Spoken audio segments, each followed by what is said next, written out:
সন্তানকে ভুলেও যে 5টি কথা বলবেন না।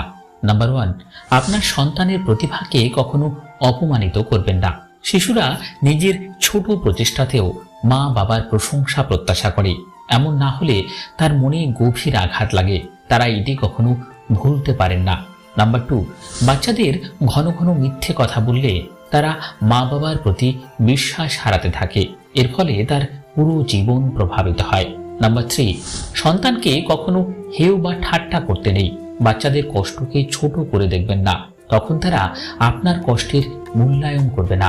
নাম্বার 4, বাচ্চাদের কখনো বলবেন না যে আপনি তাকে ভালোবাসেন না বা তাকে জন্ম দিয়ে আপনি ভুল করেছেন। এর ফলে তারা পরিবারকে দূরের ভাবা শুরু করবে। আর নাম্বার 5, বাচ্চা কোনো কাজ করতে না পারলে বা অসফল থেকে গেলে তাকে ছোট করবেন না, তাহলে সে আত্মবিশ্বাস হারাবে।